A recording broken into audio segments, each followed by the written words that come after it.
share with you today is some information about Trustegrity. Trustegrity is an 8-year-old company. Like most networking type organizations, they started in Southern California. We're now in 7 states. This is going to be our 8th state here in Florida. And we're looking forward to really getting a jump start in terms of what we're going to share with you and how this works. As it says on the slide up here, who are the Trustegrity members. And our members are entrepreneurs, they're professionals, they're business owners, they're trusted advisors dedicated to success. And what I'm going to do is share with you a little bit of my background as well, so you know where I've come from. I've actually been in organizational development for over 30 years. And have you ever had something happen to you that literally changed your life? I mean, literally turned everything around that you thought was the way you're going to be moving, the direction you thought you'd be actually progressing in. And my story is unique because my story actually happened in 1989. It was a rainy Friday morning in Memphis, Tennessee. I was sitting at a stoplight, and all of a sudden somebody knocked on my door. Scared the living daylights out of me. But I rolled the window down, and this young man said, "Are you going up to the convention center?" And I said, "Yeah." He said, "Can I get a ride? 10 blocks away." I said, "Hop in." That chance meeting there, that connection literally changed my life, and it changed the world as you know it today based on what happened after that. He was 23 years old. He was one of the top income earners with this company. He was a marketing genius, but I adopted him as my second son. We got to know each other pretty well, and over the next 5 years, we stayed in touch.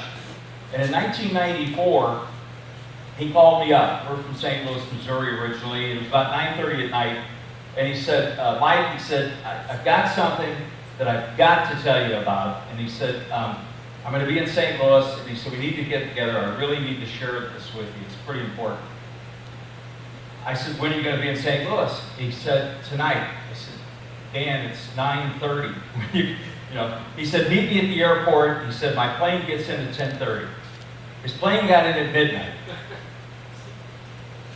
It was cold. I remember. It was in December. And so I said, "What do we need to do?" He said, "I'm pretty hungry." He said, "Can we find a restaurant?" I said, "There's one across from the airport. They're open all night. Let's go over there." 12:30, we're in this restaurant. At 8:30 the next morning, I had ran out of napkins to write notes on for what he shared with me. What he shared with me was a company out of Claremont, California. That company had been around for 10 years. They had about 130 chapters, a few hundred members. And he said, "Here's the interesting thing about this. They bring business people together every week, and they share referrals. They share leads. They help each other with their business."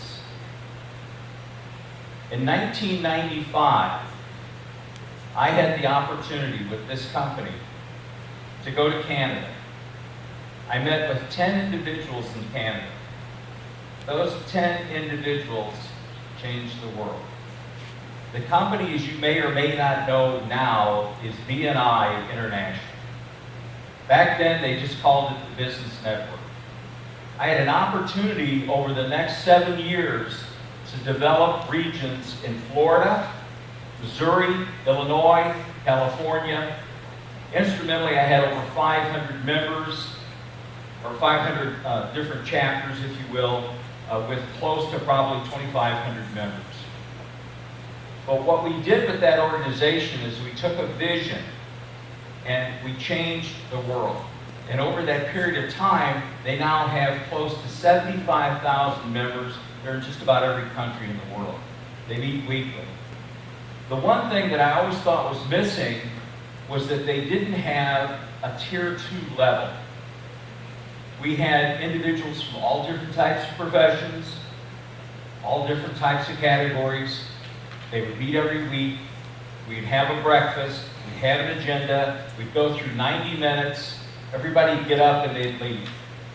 And I felt there was something missing at that point in time as to what we needed to do to have something available for individuals that came in that were small business owners, that had been in business for 5 years or more, had actually been in a position where that made sense to join an organization like that, but could actually get something out of it instead of it being a socializing event. You all know what a habit is, don't you? If you do something for more than 28 days, it becomes a habit. We just leased a new condo, a business condo over here in Southwest Orlando off of Sand Lake. And I'm explaining all of this to the commercial real estate agent as far as what we do. And he looks at me finally and he says, "Mike, is this like BNI?" And I said, "Tell me what you know about BNI." And so he starts explaining all this stuff to me. I said, "How long have you been a member?" He said, "Mike, I've been a member for 8 years." I said, "Wow, that's pretty interesting." I said, "You're a commercial real estate agent, so you're kind of high end. You're doing some higher numbers as far as the types of clients you need and the kind of business that you'd like to attract, the kind of connections you'd like to make." I said, "Yeah." I said, "On a scale of 1 to 10, what kind of business are you getting there?" He said, "I can't put a number on it, Mike, but it's kind of low end. Because the people that I meet with there don't really have the opportunity to get out in the world and see the kind of people that I need, that are in the $1 million bracket in terms of buying commercial real estate buildings, leasing, buying condominiums, that kind of thing." I said, "Well, then let me ask you another question." I said, "In the period of time that you've been a member, how many times in that last 8 years, outside of that meeting, have you actually met with one of those individuals, gone to lunch, dinner, had a family outing, really got to know those people?" And he looked surprised. He said, "Never." We are not a competitor with any other networking organization that's available today for somebody to be a member. But we are collaborating. And what we're doing is we're bringing individuals together that can meet once a month, not once a week. You don't have to feel obligated that if you didn't bring something to pass on to somebody, whether it was good, bad, or indifferent, it would make a difference in terms of you being accepted into the group or being embarrassed by being here. I will tell you this, we don't do meals around our meetings. We'll be meeting at one of the locations of what we call a host. It'll be chaired by one of you as a member, and we'll give you a structured environment, a protocol, if you will, that you'll follow on a monthly basis in terms of what you'll be talking about. But it's smaller groups. Your group will be somewhere between 18 to 25 members. If someone wants to bring coffee and donuts or some kind of a snack, you can do that. But the business of business is business, and that's what we're going to be sharing with you with Trustegrity. In fact, I want to read the mission statement to you, because this is important that you understand this. It says, "We are the preeminent community of entrepreneurs, professionals, and trusted advisors dedicated to each other's success. We're passionate about bringing deep professional relationships built on trust and integrity. Trust plus integrity equals Trustegrity. We inspire people, we ignite passion, we create profit, and we make a social impact in the communities that we serve." This kind of goes through what I just shared with you, but one of the things you'll find as a Trustegrity member is that you'll actually have access to our extended business community. It consists of over 28,000 business owners, professionals, executives around the world. We're currently in 85 different countries. Why you should become a member? We meet once a month. We have smaller groups. We have a casual business environment. We have less rules and more productivity. We have a higher level of connectivity, and you build your board of directors with deeper connections. You mastermind with other leaders to increase your universe.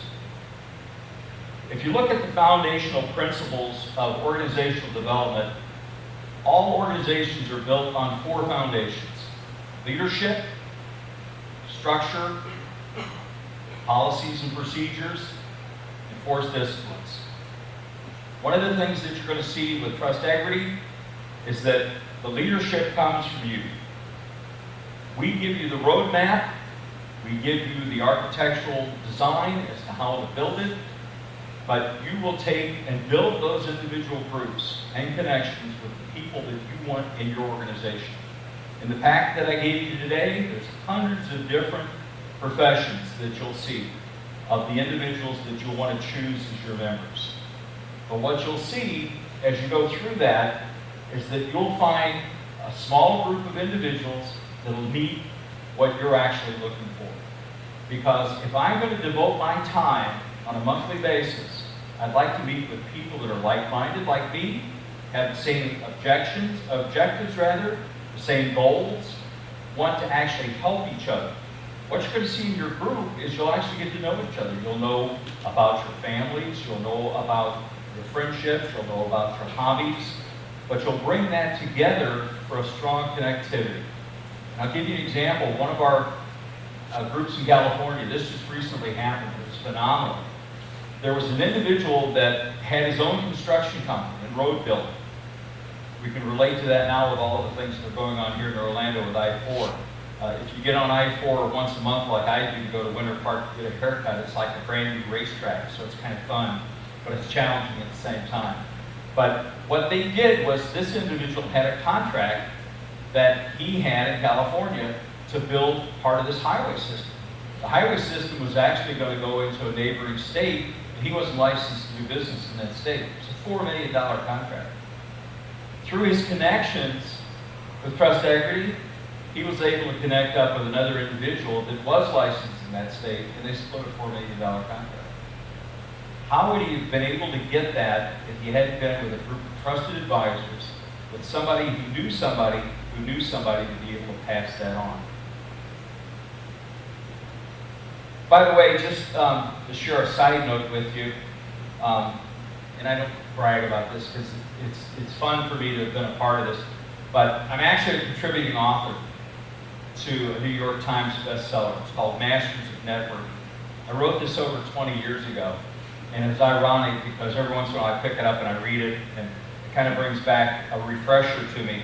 But in my particular chapter in the book, and this, by the way, has people like John Nesbitt, Bill Gates, there's quite a few individuals, Mark Victor Hansen, that contributed to the book. I actually talk about the 7 principles of success. And I start with your beliefs. Because Nietzsche said, if your whys are in place, the hows will come. If you have a belief system in place as far as what you want, you're going to be able to attract other individuals to bring to you. Second, I put your goals. The third, I put your commitment.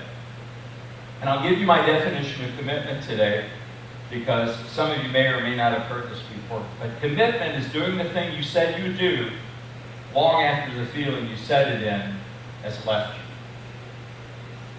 Have you ever thought of that? We're kind of in a cave dweller mentality today. This little slide is funny because it represents, something about that. I hate driving, but I need to get to work. I hate my job, but I've got to make car payments. Most of you this morning woke up in your house cave, apartment cave, or condo cave, didn't you? And then you got ready, and you got in your car cave, and then you drove here. Normally you drive to your office cave or your appointment cave, and when you're finished with us today, you'll go back to your office cave or your next appointment cave, and then you'll drive home to your car cave, and tomorrow morning at 6 a.m., your alarm will go off, and you'll hear Sonny and Cher singing, I Bet You Did. Groundhog Day. It's all over again. And you'll keep repeating that and repeating that and repeating that over and over and over. If you've ever seen something in the news and you ask yourself, holy cow, that was 7 years ago, that was 10 years ago, that was 15 years ago, that's how life happens. Because we get so ingrained in the habit of doing things that really don't project what we need in terms of where we want to go. I want to move forward. I want to do something that's going to be innovative, new and exciting, and basically put some more gas back in the tank. Get me excited about doing something that's going to be different. But yet, we keep doing the same thing over and over again. If you ever heard the expression, for things to change, you have to change. For things to get better, you have to get better. But yet, we go through life, in most situations, trying to find that situation, and lo and behold, some of us do, and we become members of organizations, whether that be a business organization, a fraternal organization, a church organization, and that helps us to find that missing link that we need to be able to get what we need to get. We're going to talk a little bit about early childhood development now, because this is important for all of us, because the more things change, the more things stay the same. Okay? And what I want to talk to you about, there are 4 principles in early childhood development. First is what a baby sees in the beginning of their life. It's formulated around shapes and objects. Then they progress from that to an area that's numbers, letters, and symbols. We all have one of these, don't we? They call it a smartphone. I think that is pure irony. There's probably 113 functions in this thing. And the telephone part of it is probably the least one that we use. Because we're so ingrained today with an inanimate object. Have you ever seen people sitting in a restaurant and across from each other, they're using one of these things and they're typing a message?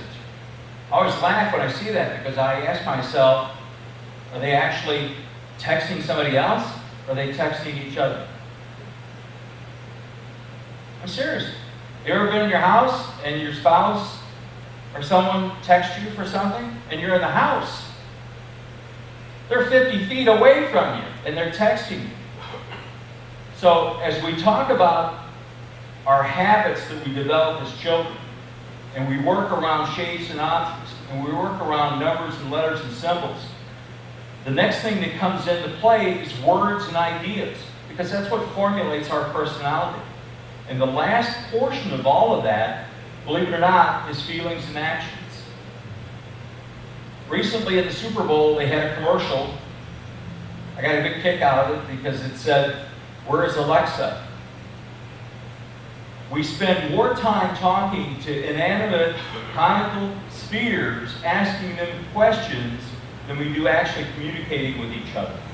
Actually having an intelligent conversation with one another to talk and discuss things that we need to actually do to help ourselves, to formulate changes in our lives.